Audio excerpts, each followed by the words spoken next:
Uy, kapang bata ka, ah. Anong oras na, oh? Di ba sexy bawal gabihin, ha? Parang wala nag-aalala sa'yo, ah. Nay, ginabi ako kasi. Gumawa kasi kami na research. Research mo mukha mo. Naglaro lang kayo ng mga klase mo, di ba? Halika dito. Ano, magsisinungaling ka ba, ha? Ulitin mo ba yan, ha? Nay, panalo kami. Ako last shot. Panalo ka pa, ha? Di ba sabi ko sa'yo bago ka muna lumabas kasi may lagnat ka kahapon? Ang tigas talaga ng ulo mo. Ilang beses ko na sinabi sa'yo yan, ah. Halika dito. Na naman? Pasaway kang bata ka. Aray, Nay. Masakit na nga yung katawan ko sa basketball eh. Ayan, ang kulit mo kasi. Sige na nga, punta ka dito. Oh, lagyan na lang natin yan ng Tiger Balm plaster para mabawasan ng sakit, ha? Sige po, Nay.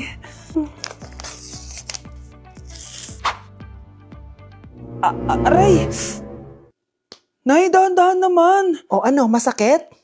Ulitin mo pa, para mas masakit pa. Anak, pag nawala na ako, gusto ko lumaki ka mabuting tao, ha? Nay, ano ba yan? Tumigil ka na dyan sa kakaganyan mo. Pag nawala na ako, huwag mo akong kakalimutan, ha? Pakilala mo ako sa magiging anak mo. Sabi ko, tumigil ka na eh. Oh, anak, tulog ka pa din? Di ba may pasok ka? Kumising ka na. Si nanay naman eh, umagang-umaga eh. Anak, umupo ka na dyan. Malapit na matapos ng favorite mong ulam. Ayoko niyan, Nay. Ay, naku, maldita na naman siya. Oh, anak, tapos na to favorite mo lasagna. Kumain ka na. Bakit ka pa nagluto niyan? Ayoko nga niyan, di ba? Wala akong gana. Anak, anong oras na, oh? Matulog ka na, ha? Hindi, Nay. Magpupuyat ako. Ano ba, anak? Bakit ka ba ganyan sa akin, ha? Magpupuyat ako! Kasi miss na kita, Nay. Miss na kita, Nay. Happy Mother's Day, Nay. Kyle, anak, uuwi yung mga kapatid mo. Talaga, Nay? Tagal kong hinintay ito. Grabe. Akala ko nakalimutan na nila tayo kasi successful na sila eh. Miss ko na sila. Tagal na din nung last na pumunta sila dito. O sige na, anak. Hintayin mo sila sa labas, ha? Maghahanda lang ako ng kakainin natin mamaya. Uy, Kyle. Balita ko, uuwi yung mga kapatid mo ah. Opo, tita. Paano niyo po nalaman? Basta! Siguro proud yung nanay mo kasi successful yung mga anak niya, no? Oo naman, tita. Nagbunga lahat ng paghihirap ni nanay sa kanila. Deserve nyo yan. Malapit nyo nang malaman ng totoo, walang sikretong hindi nabubunyag. Pasok na po ako, tita. Sige. Hello, Nay! Nandito na yung anak mong doktor all the way from New York! Hi, Nay! Nandito na yung anak mong teacher all the way from Central Elementary School! Hello, Nay! Nandito na yung anak mong engineer! Naiyak naman ako. Nakumpleto din kayo magkakapatid. Sana nakikita to ng tatay niyo. Masaya ako na nandito kayo, ate, kuya. Sana maging successful din ako na kagaya niyo. O siya na, kumain na kayo ha? Galing pa kayo sa malalayo eh. Wow naman, Mare. Bigatin na yung mga anak mo. Saya-saya. Oo naman, Mare. Ilang taon din akong kumayod para mapagtapos lang sila. Pero worth it naman, di ba? Teka, Mare, para mas masaya, may kailangan kang malaman. Oh, eto. Ha? Ano to, Mare?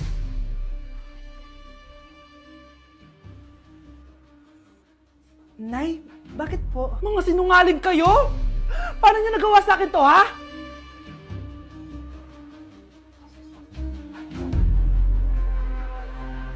Hala, bukas na pala pasahan nito. So, ano na balita ng revision ng thesis natin, Samantha, ha? Babe, ano ba? So, ano na balita sa revision ng thesis natin, Samantha, ha? Hala, di ko pa nagagawa yung thesis namin. Nagka-emergency kasi. Sus, emergency? Kasama mo lang naman jowa mo. Tanggalin kita sa group dyan, eh. Patay, lagot ako neto, babe. Paano niyan tayo? Mga bes, huwag kayong mag-away-away, ha? Kumalma kayo. Sabayin niyo muna ako, ha? Jopay. Kumusta ka na? Huwag ka nang mawala. Ngayon,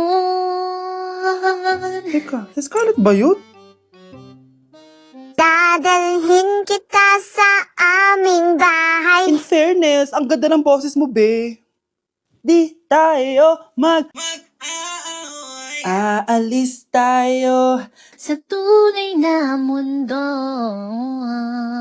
O, diba? Kumalma rin kayo. Ang fun kasi magkanta-kanta dito sa bus. Tapos, nakakaaliw pa yung mga filters. Buti na lang talaga, magaganda yung mga boses natin, mga bay. Truly! Wala pang ginawa sa Scarlett, oh. Ikaw, Scarlett! Nasaan yung RS mo, ha? Ay, sorry. Wala din pala ako. Wait lang, gagawin ko na, ha? Sorry na. Pwede ba? O anak, magluluto na ako ng ulam natin. Anong gusto mo ulam? Pinakbet? Ayoko ng gulay na. Ayoko yung pinakbit na yan.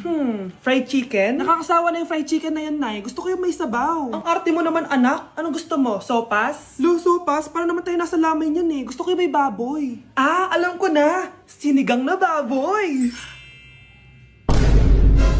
Ano naman yan, anak, ha? Ba't tumidila-dila ka dyan? Di ba alam yun, Nay? Si Alden? Diyos ko, kaka-tiktok mo na naman yan eh. Ano na naman pinapanood mo, ha? Ay, naku mga bata ngayon. Nakakatakot na kayo. Nay, bakit po? Mga sinungaling kayo?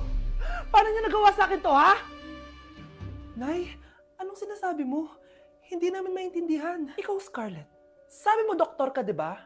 Bakit katulong ang trabaho mo sa New York, ha? Nay, Ikaw, Brianna. Teacher ka, di ba? Bakit nakita ka nilang nasa bar at sumasayaw-sayaw ka pa? Ikaw, Michael. Akala ko may engineer na ako. Ngayon pala, nangi-scam ka lang ng tao! Bakit nyo tinago sa akin to, ha? Nay, hindi kasi ako nakapasa bilang nurse sa New York. Sabi nila, mas magaling kasi talaga si Brianna compare sa akin. Kaya rumakit muna ako bilang katulong para makapag-aral ulit. Oo, Nay. Sumasayaw ako sa bar. Pero di ko binibenta ang katawan ko. Kailangan ko lang yung pera para makagraduate na ako bilang teacher. Ayoko na kasi manghingi sa'yo eh. Ang baba kasi ng sweldo ng engineer, Nay, kaya humanap ako ng paraan para kumita ng pera. Alam ko mali ang pagiging scammer pero yun ang bumuhay sa akin, Nay. Mga anak! Sana sinabi niyo sa akin. Pamilya tayo dito, diba? Magtutulungan tayo.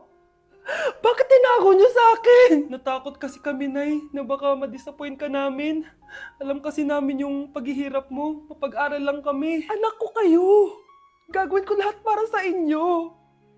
Sa tingin niyo ba hindi ko kayo tatanggapin, ha? Kaya itigil niyo na yung mga ginagawa niyo. Lalo ka na, Miguel. Opo, Nay. Sama-sama tayong bumangon. Nay, sorry. Wow, ang sweet naman. Isa ka pa. Gusto mo talaga masira itong pamilya namin, no? Lumayas ka dito, pamilyang peke! Ano? Palibhasa, hindi ka mahal ng pamilya mo. Mga ate, kuya, proud pa rin kami sa inyo. Mga anak, simula ngayon, sama-sama na tayo, ha? Walang iwanan at walang magtatago, ha? Promise? Promise, Nay. Hindi na kami magtatago.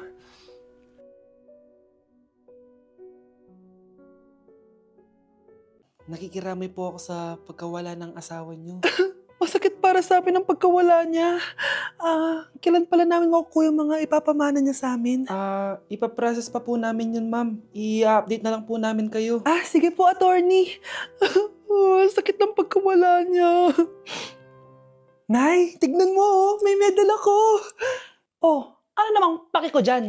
Di ka ba proud sa akin? Hindi. At wala akong paki sa'yo. Iniwan ka na ng tatay mo, di ba? Kaya pwede ka na umalis dito. Bakit ka ba ganyan sa akin, Nay? Huwag mo nga akong matawag-tawag na nanay dyan. Kadiri! Hindi kita anak. Ang nanay mo, wala na. Malandi kasi. Nay, gutom na ako. Ay, gutom na baby ko. Wait lang, mag-order ako ng steak for you, ha? Yay! Steak, my favorite! Ampun lang pala ako. Nasaan na yung totoo ko, Nanay?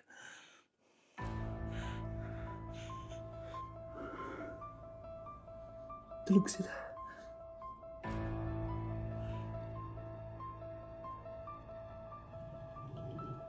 Nasaan na yun? Ito ba si Nanay? Sino ba ito tumatawag na to? Muntik na yun. Attorney? Hello, ma'am. May update na po sa ipapamana ng namatay niyo pong asawa. Sige. Punta ka dito sa bahay. Sa wakas, ito na yung araw na pinakahihintay ko. Hoy, ikaw!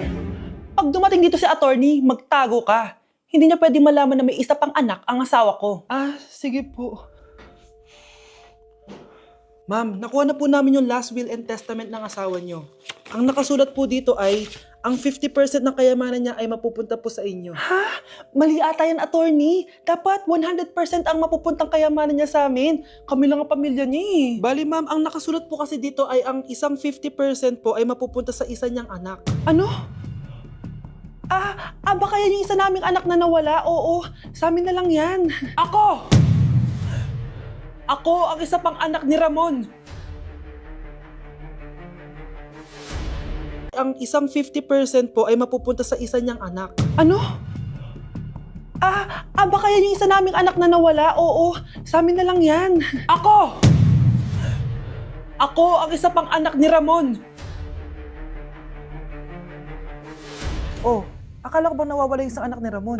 Attorney naman, huwag ka maniwala dyan. May sakit kasi sa utak yan. Wala akong sakit, attorney. Maniwala ka, please. Kailangan ko pa ng sapat na ebidensya para maniwala ako sa'yo. Sige na, babalik na lang ako. Ito na ba yung bagong bahay ng anak ko? Ikaw babae ka? Sinubukan mo pang agawin sa amin ng kayamanan ng tatay mo? Ang sama nyo, tita! Gusto nyo kunin lahat! Well, hindi naman maniniwala sa'yo si attorney dahil wala kang ebidensya. Tao po, attorney po ito. Nandiyan si attorney. Halika dito. Ayan, ikukulong muna kita dito sa bodega hanggat hindi ko pa nakukuha mga kayamanan. Yes, attorney. Hawak ko na ang 100% ng kayamanan ni Ramon. Nandito na ang titulo, papeles at cheque ng mga kayamanan niya. Ay! Salamat, attorney, ha? Scarlett, hindi ko na alam kung ano nangyayari sa nanay ko. Pero huwag ka mag-alala. Ako bahala sa'yo. Kailangan na matigil tong pinagagawa ni nanay. Tao po. Sino ka? Ako po yung nanay ni Scarlett, yung anak din ni Ramon. Totoo ba to? Pinagsasabi mong babae ka? Kami lang ang pamilya ni Ramon. Attorney, huwag ka magpaniwala dyan. Peke yan. Hindi to peke. Pwede mo ipacheck to sa attorney. Kaya ilabas mo na siya.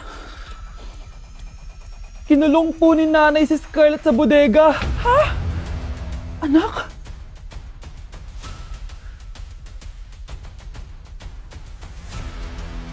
Hi guys! So may mga nagre-request sa inyo na ipakita daw namin yung mga childhood pictures namin. So okay, mauna na ako ha. Ang unang childhood picture ko ay... Hala! Guys! Tingnan nyo! Tingnan mo yung naka-brace pa ako dyan, no? Hala, parang may tartar. Ano sasabi mo? Okay. Mahal ko yan. Ikaw na, saan yung sa'yo? Gusto ko Sa makita. akin. This is like a baby photo. Tingin? Di ba? Oh, cute! Ito naman yung next, guys. So, tigda tatlo kami childhood picture. So, ito yung next sa akin, guys. Ay, wait lang. Ayun. So, ayan, guys. Ha? Sino yun? Sino yun? Ako! Ayan, no! Ba't may picture ka ng ex mo dyan? Picture ng ex-gag ko to. Sino yun? Ha? Sino yun? Anong sino yun? Sino yun? Sino yan? Sino yan? Sino yan? Sino? Sino yan? Kaibigan Sino yan? ko. Ex mo yan. Anong ex? Ex mo yan! Ewan ko, baka na-save ko lang kanina. Hindi, naghahanap kasi ako kanina ng... Wow! Wow! Ganon? It's not what you think it is, okay? Okay, next na, okay? Bash! No! OA mo, ang OA mo. OA mo, dito ka na. Bash, patingin na nasa sa'yo. No. Ano? Bash, hindi yan ba? Parang... Guys, hindi nyo alam na pinaprank ko siya. Nag-walk out siya, guys. Hello, nasasayuin ko muna siya. Bansh! Kakagising ko nga lang pala mga mare. Charot lang, kanina pa ako gising. Habang tumatae nga pala ako mga mare, bigla ako may naisip ng pagkakakitaan. Kaya naman nagpahatid na ako mga mare sa malapit na grocery sa amin. Bagong-bago nga pala itong naisip ko mga mare at wala pa nakakagawa nito. Bumili na nga ako ng mga kakailanganin ko mga mare para hindi tayo maubusan ng stocks mamaya. Pagka uwi ko nga, inumpisan ko na agad magluto mga mare. Para naman marami tayong kitain ngayong araw. Wala talagang lugi dito sa small business na naisip ko. Dahil sa isang pack na to, 200 orders na ang magagawa ko dito mga mare. Kakaiba talaga tong fries ko mga mare. Dahil sinigang powder ang nilagay ko dito mga mare. Ito nga pala yung 70 pesos mga mare. Sobrang sulit na talaga. Sa sobrang mura nga nito mga mare, nanganganib pa ako malugi. Pero hindi na importante yun mga mare, basta marami tayong customers. Nakakatakam nga tong sinigang fries natin mga mare, for sure dadayuhin to. Hindi na talaga nakapaghintay ang mga customers natin mga mare. Kita niyo naman sa mga mukha ng mga customers natin mga mare na masaya sila. Sobrang nagustuhan nga nila yung sinigang fries natin mga mare. Babalik-balikan daw nila to. Ang saya pala kumita mga mare, lalo na't galing sa dugot pawis. Hala,